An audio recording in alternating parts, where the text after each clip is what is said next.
यो चाहिँ मैले बनाएको छु तावामा बटर नान र कालो चनाको चना मसला।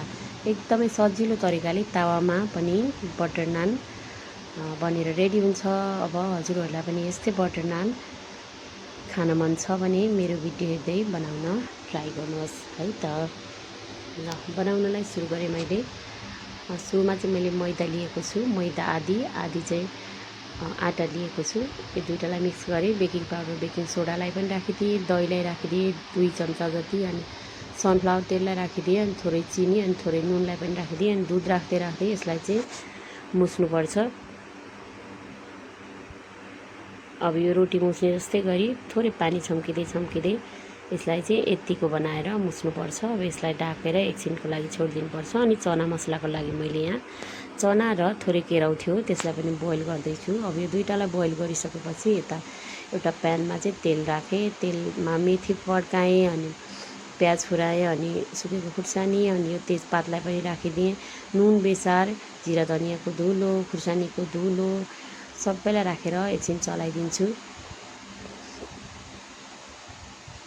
एकैछिन पाकिसकेपछि अब मैले यहाँ थोरै गरम मसलालाई पनि राखिदिएँ, अनि यो कलर आउने खुर्सानी, यो काश्मिरी लाल मिर्चलाई पनि राखिदिएँ, अनि यो टमाटरलाई 2-3वटा टमाटरलाई मिक्सरमा ब्लेन्ड गरेको थिएँ। अब यो यस टमाटरको प्युरीलाई पनि राखेर एकछिन मजाले चलाइदिन्छु, अनि यसलाई निकालेर राखेँ। अब यसलाई चाहिँ मिक्सरमा राखेर पिसिदिनुपर्छ। अब यही बाँकी रहेको भाँडामा चाहिँ चना मसला बनाउन जाँदैछु। यो चना र केराउलाई बोइल गरेको चना र केराउलाई राखिदिएँ, अनि यो अघि पिसेर राखेको टमाटर बाँकी मसलाको पेस्टलाई पनि राखिदिएँ। अनि यता चाहिँ मैले 1 चम्चा जति दुधको तरलाई मजाले फिटेर राख्दैछु। मसँग क्रिम थिएन, यसरी तर राख्दाखेरि चाहिँ क्रिमी टेक्स्चर आउँछ, अनि स्वाद पनि एकदम मिठो हुन्छ। अनि पछि मैले 1 चम्चा जति घिउलाई राखिदिएँ। अब यो सबैलाई पकाएर मजाले एकछिन फतफत पारेर पकाउनुपर्छ। अनि लास्टमा चाहिँ काटेको धनियाँ राखेर एउटा बाउलमा खनाइदिन्छु। हेर्नुहोस् त कस्तो राम्रो हेर्दै खाउँ लाग्ने चना मसला पनि बनेर रेडी भयो। अब यता बटर नानको लागि पनि पिठो रेडी भइसक्यो। अब एकैछिन मजाले यसलाई मुछिदिन्छु। एकछिन मजाले यसरी तन्काउँदै फोल्ड गर्दै अनि फेरि तन्काउँदै गरेर मुछ्नुपर्छ। मजाले अब सफ्ट डो भइसकेपछि यसलाई गोलो गोलो डल्ला बनाउने, अनि बेलनामा राखेर मजाले बेलिदिनुपर्छ। अलि लाम्चो आकारमा नानको सेपमा बेल्दै जानुपर्छ। अनि माथिबाट धनियाँ र कालो जिरालाई पनि राखिदिएँ। यसलाई चाहिँ कि मुङ्ग्रेलो पनि भन्छ, यो मुङ्ग्रेलोलाई नि माथिबाट राखेर यसो छरिदिएर मजाले बेलिदिन्छु। यतिको भइसकेपछि अब यता तावा बसालेँ। तावामा चाहिँ अब यता यो रोटीलाई चाहिँ पछाडि फर्काएर हल्का पानी दलेर यो तातो तावामा राखिदिनुपर्छ। अनि यसले गर्दा तावामै चिप्किन्छ, अनि यो रोटी बाहिर निस्किन पाउँदैन। अनि यसलाई चाहिँ एक साइड पाकिसकेपछि माथिबाट चाहिँ ग्यासमा पकाउनुपर्छ।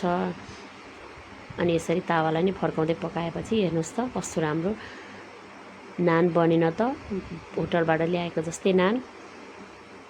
अब यसरी फर्काउँदै पकाउने, अनि अरू रोटीहरूलाई पनि त्यस्तै गरी बेलेर अनि माथिबाट धनियाँ र मुङ्ग्रेलोलाई छर्केर यसै गरी बनाउन सकिन्छ।